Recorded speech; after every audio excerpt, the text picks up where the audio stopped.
That metal show is taped in front of metalheads. Yeah, metalheads. Welcome to That Metal Show. I'm Eddie Trunk, and I'm here with my co-host Don Jameson and Jim Florentine. And for the next half hour, we'll be celebrating all things hard rock and heavy metal. And we'll be talking, or more than likely arguing, about our favorite metal bands. Yeah, and between all the bickering or picking on poor Edward here, we're also going to be conducting some metal trivia with some of the headbangers in the studio audience tonight. So dig in for the next 30 minutes. It's That Metal Show.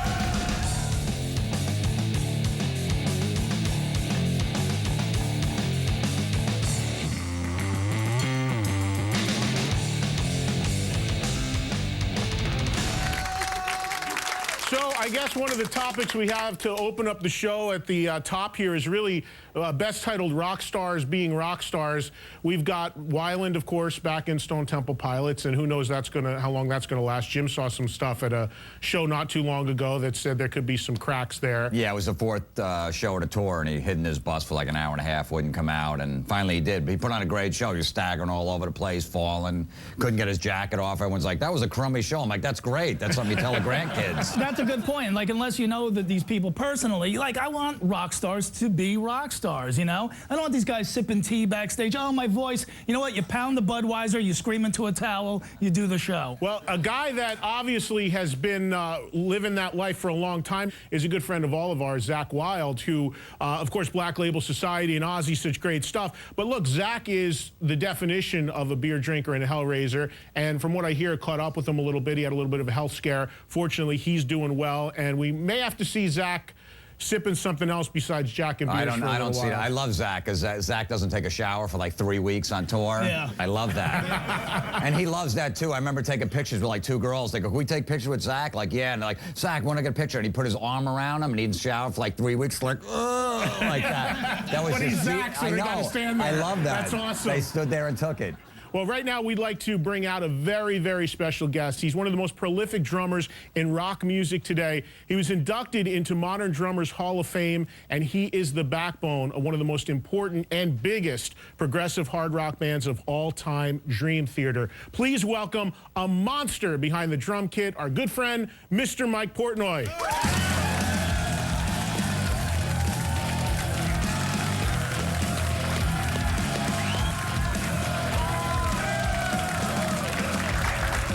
Guys. What's up, bro? How are you, man? Oh, it's good to be here. It's good to have you here. The Dream Theater fan base, we've talked about this, celebrated the 20th anniversary of the band a couple years ago, sold out show at Radio City Music Hall. It grows every year, more records sold, bigger venues, more acclaim. But meanwhile, it's a band that 20 years on still gets no radio, still gets no video. It's, I guess, just a testament to how loyal the fan base is and how it's word of mouth more than anything, We're just right? a fungus that won't go away. It just keeps growing. And Eddie's your friend that he doesn't play you on the radio. You know what I mean? It's like, come on already. That's not true. Mike will tell you that's very much not true. But then again, I only have 3 hours, and one of their songs can be that long. So there's not exactly a huge female fan base at Dream Theater shows, is there? our 5 wives, usually that's about it. maybe a couple of our daughters too. That's the extent of it. Usually it's the wives and the girlfriends of all the musos and, you know, guys that are fans of ours. And you could tell the girls they don't want to be there. They're falling asleep. They don't want to be hearing these 20-minute, you know, crazy songs. But yeah, but it makes it easier to be faithful to your wife, right? With no groupies on tour, right? You just get all there's guys like 10 in the front. fat, sweaty guys trying to shake your hand. Yeah. You know, there's no temptation. nah. Was it a bummer, though, before you guys were all married with kids and stuff, when you were, here we go, rock and roll, baby, let's get on the bus? We had about 1 year back in like '92 when Pull Me Under was on MTV all the time. That's when the girls were coming out to the in-stores to get their signed and stuff like that. And, you know, it was a fun year, but then it all kind of went away after that, you know. You guys are making a new record right now as we tape this, and you're always recording, and you have a new DVD. You've documented just about every tour with the DVD as well. Matter of fact, we have a copy of it right here. It's called Chaos in Motion 2007-2008. This is different than the last few. The last few, like Budokan and the Radio City Music Hall one, those are very like big budget, polished, single concerts. This is more of a compilation of the whole tour. The footage is a lot more raw with stuff from all around the world. It's not just one concert. And how do you get the Modern Drummer Hall of Fame? What's any perks with that or anything? Gift bag or something? I I don't, you know, the readers voted me in. I think the youngest one to ever be inducted, and I think I'm also the only like hard rock heavy metal drummer. It's all like classic rock guys, prog rock guys, you know, the old school people. So it's very cool. It's the biggest honor in the world, actually. Real quick, tell us the direction of the next Dream Theater record, because there's so many different turns you guys have taken. Are you do you write in the studio or in advance of going in the studio? No. We basically lock out a studio, move in, set it up like a giant music shop, and just write and record simultaneously. It's just one giant, you know, creative process. So we never know where we're going to go until we're on the ride, you know, and going. So you really do it old school style. It's not MP3 and I'll send you my tracks, you send me yours. It's you guys all get in and hash it out. We're like one of the only bands that are stupid enough to spend like $500,000 making a record, but we enjoy, you know, being able to just pick up the phone and say, get Starbucks 4 times a day, or, you know, we just like the luxury. We're also too lazy to, you know, build our own studio, I guess. But, you know, so we all come together in New York City and live in the studio for about 5 months and make a record. All right, up next, the guys and I head to a tattoo parlor to surprise a fan. And what a surprise it turned out to be. We'll also be giving you our choices for Pick of the Week. We'll be right back with more of That Metal Show.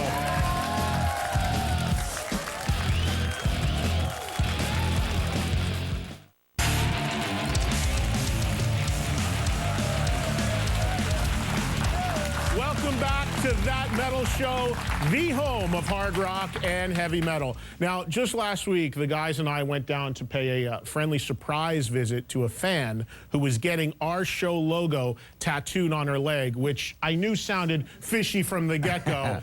Let's check it out. All right, we're here in the East Village, out in front of East Side Inc., and something's going on in there with our friend Julie. We found out that Julie is a huge metal fan and very excited about That Metal Show, and she's getting a tattoo of the logo for the show by her tattoo artist Patrick in there. All right, here's the deal. We're outside of East Side Inc.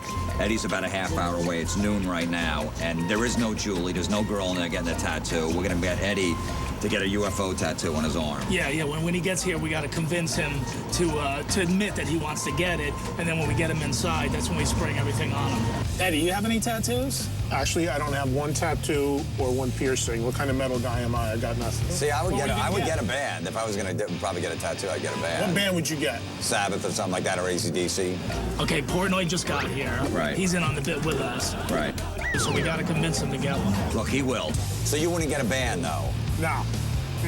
I'm just afraid he's going to wuss out and be like, oh, I'll get my kids' initials tattooed in me, or... No, that's terrible. It's awful. Very white trash. The only way I would do it is if it was something like family, like something like that much of a bond. Hey, Yeah, but don't you have a bond with UFO? Yeah, Come on, I do, you flew to kinda. Chicago for him. That's true, too. But, Yeah. You've seen him overseas. I mean... all right, next time we're in front of a tattoo parlor, it's going to be me getting a UFO logo.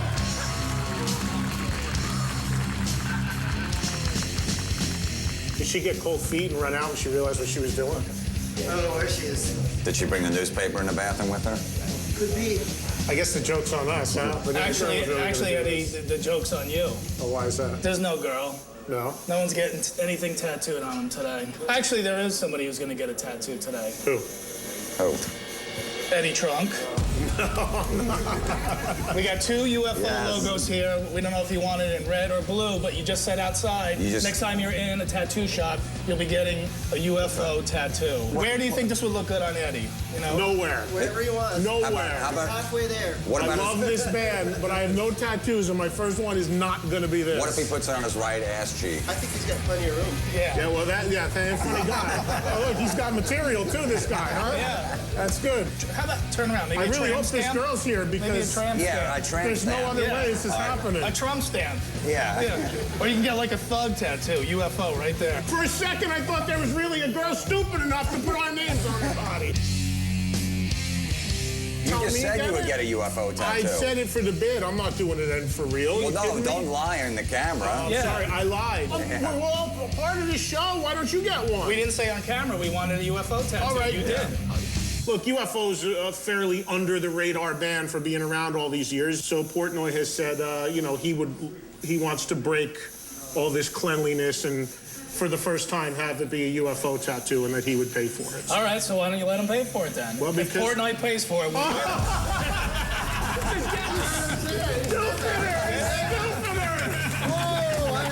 It's on film. He It's said, getting dumber by the minute. I'm still waiting for Julie to come in. Here, we got the logo for him. There you go. okay, I Mike. brought some CDs. I thought you were gonna. You said you were gonna do those Strangers in the Night on your retired backbeat. And look, if I'm going to do it, all due respect to UFO, it would be, be my kid's initials or something like that. Where would you get your kid's initials? Like on my shoulder or something. All right, let's do that then. I'm not doing it unless you're doing tattoos. No, I don't have kids. Kid stuff is good. I got my kids' footprints on my back. You do? You really? Look at that. See? How about one of the guys from UFO's footprints on your back? Yeah. You talked about it. Yeah, me and you did. If you were gonna get a tattoo of anybody, it would be UFO. Because that's the band that means the most to me. If When I think of you, I think of UFO. Most people think of me when they think of me, think Kiss. Yeah, that would be my second. I think of White Castle. Since I don't have a tattoo, I don't even know what the process They'll is. make a stencil out of the logo. You place it wherever you want. We're back to UFO again. Yeah, they don't have your kids' initials here. I already checked. So, They don't have those letters? no, they don't have that. So let him put They're this. missing a T. You see what it looks like. Just to look in the mirror, see what it looks like with your first tattoo. All right, we'll do the stencil. We'll see. All right. All right. Here we go. Nice.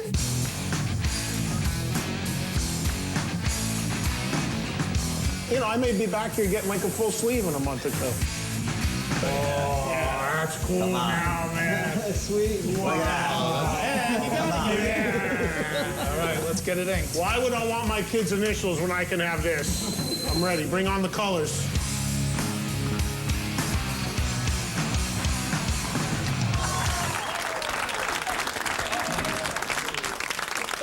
I guess the million-dollar question is, what happened after we ended the clip, right? You guys, Well, look, you said you were going to get one, so you shouldn't lie on camera. You should let the audience know if you got the tattoo or not. you guys want to see it or what? I wish they could see the half hour it took him to shave down your arm. Ladies, easy at home. I'm about to show my guns, so just... Here we go. Rip it off. Get out of here, you dirtbags. I'm not getting a UFO tattoo. Get the hell out of here. Listen to them booing. They don't even have a piercing or a tattoo anywhere on their body. You're right. You blame it on us, but you got your belly button pierced the other day. You just said so. You guys want to see that? They're saying no. I don't blame them. I would too.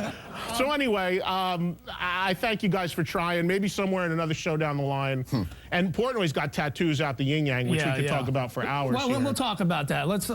We got other things to do. All right. And don't worry, Jim and I will take it easy on you for the rest of the show. But I can say the same for the rest of our audience. Yes, we all know what time it is.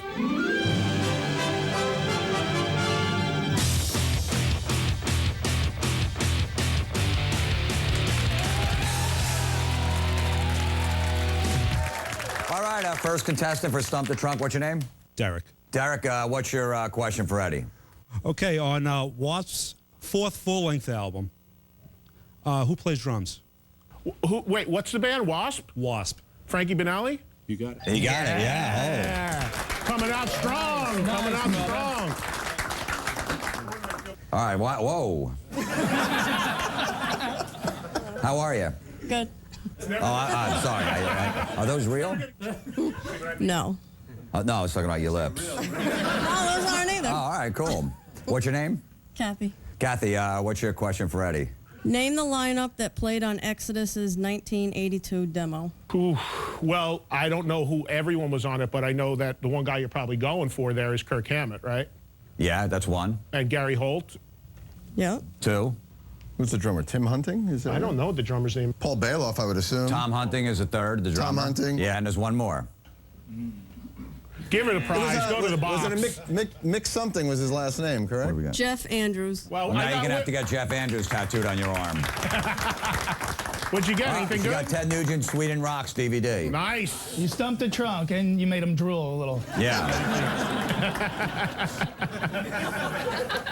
What's up, man? What's your name? Tony Ortiz. All right, Tony, what's your question for Eddie?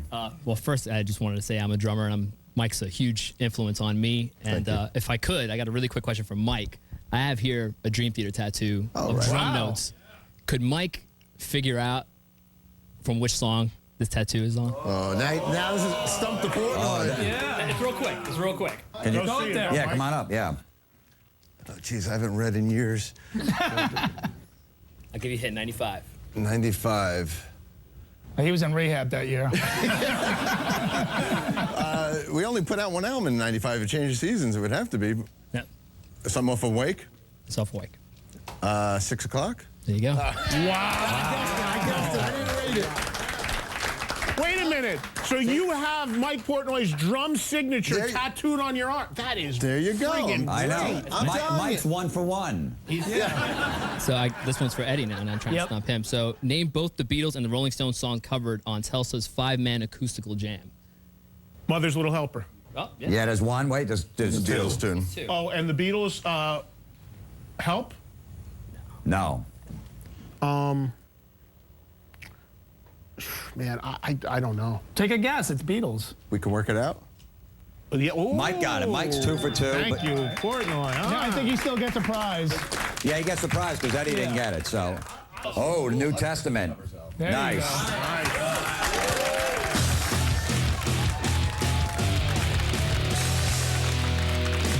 All right, well, now it's time for our pick of the week. And this week we are recommending the latest album from one of my favorite bands of all time, really one of all of our favorite bands of all time. That band, of course, is the legendary Judas Priest.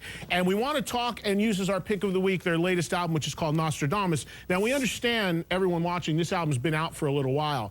But when bands do concept records, sometimes it takes a little while to digest and get into. It's not as quick of a fix. And I think people really need to revisit this record and listen to some of the stuff on here, because there's some great songs on here, and it's such a great idea and concept. You know, Priest, they should do that after 30 years being around. Put their own a record that they want to make out. Because really, they're only going to do like 2 or 3 songs in concert anyway, so what's the big deal? Let them do what they want. It's really a great record, and there's some great stuff on it, and we just felt that it kind of flew under the radar a little bit as a new Priest record, and everybody should take a look at it. So for more info on Priest and Nostradamus, go to vh1classic.com. Now, when we come back, we'll answer some email and find out whatever happened to the metal gods of yesteryear. As always, things are guaranteed to get down and dirty in the throwdown. Don't go anywhere. It's That Metal Show.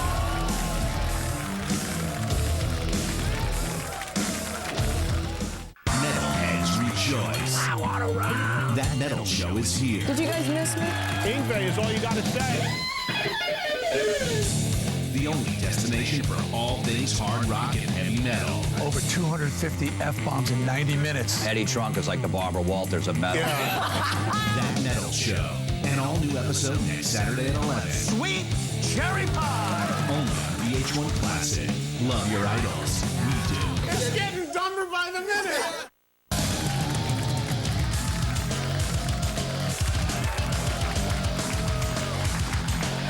Welcome back to That Metal Show, your source for all things hard rock and heavy metal. Now, the fans at home often write in to ask whatever happened to their favorite bands, and the good news is we've got the answers. That's right. And this week's email is from Erica in Derby, Connecticut.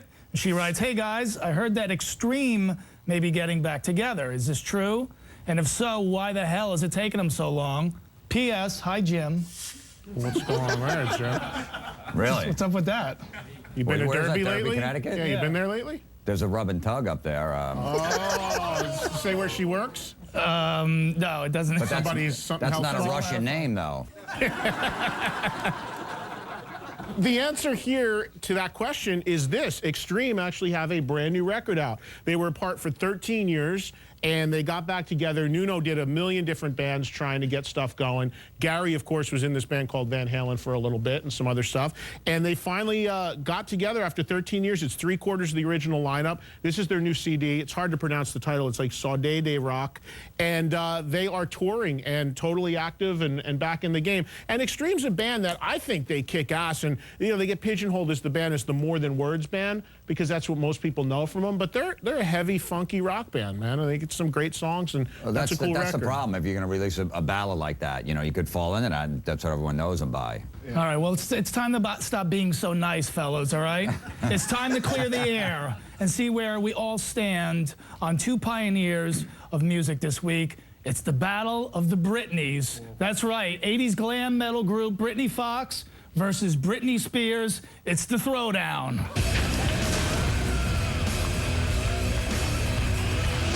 Can I get 2 minutes on the clock, please? 2 minutes, please. And we're gonna go right to Portnoy. Britney Fox, Britney Spears. Pre-rehab or post-rehab, Spears? Doesn't matter, give us the answer. Pre-rehab, Spears. Okay, I'm easily Trunk? going Britney Fox. Come on, it's that metal show. Britney Fox. I'm going Britney Spears, because Britney Fox never showed me their Yeah, you're right about that, but the first That's Britney right. Fox record, those guys were hot on that album cover. That's true. I mean, I had to take care of myself after looking at that. Well, and I haven't, and I got to be honest, I haven't with Britney Spears, so I got to go with Britney Fox. When he used to sing Long Way to Love, I thought he was singing about me. And of course, let's not forget about Girls' School, which was such a big song and video with all those girls. That's the part that kind of got me excited, Jim. Really, that got you The excited? girls dancing around more than anything. Mike, give us why you picked Britney Spears. Are you a secret Britney Spears Not fan? even so secret. I once admitted it on the forum on my website, and all the people on the forum ended up doing like a 20-page thread of Photoshop pictures of me and Britney together, and you know all these secret affairs. It was awesome. Yeah, and I've seen him in a schoolgirl outfit. He looks really cute, man, doing Baby Hit Me One More Time. Very sexy. I think the guys from Britney Fox are definitely better parents than Britney Spears. Yeah. That's true. And I don't know anything about those guys. Yeah, I mean, at least Britney Spears is still around. Britney Fox, I mean, you know. They are still around, but it's only the bass player is the only original member, from what I understand. So it's a little lean. He was the good-looking one. Was he? Yeah. Is that the one that pulled the trigger for you, Jim? We're learning a lot about you today, Jim. Yeah, Jim's very revealing today, You know, isn't what he? am I going to do? But I think, what about the audience? Britney Fox, right? Come on. Are there Britney Spears? Britney Fox never made out with Madonna, okay? That's right. Well, I think that Britney Fox actually had a couple good songs, especially on that first Or record. what about Samantha Fox? Oh, those boobies. Oz Fox. Right. Oz Fox, Striper. We had another Striper Absolutely. reference. Well, another metal show has come to a close. And we'd like to thank our partner in crime, Mike Portnoy, for hanging out with us. Good man. And of course, all the headbangers in the studio audience and all you headbangers at home, too. Keep sending those emails. Thanks for hanging with us. I'm Eddie Trunk for Don Jamieson, Jim Florentine, Mike Portnoy. We will see you next week right here on That Metal Show.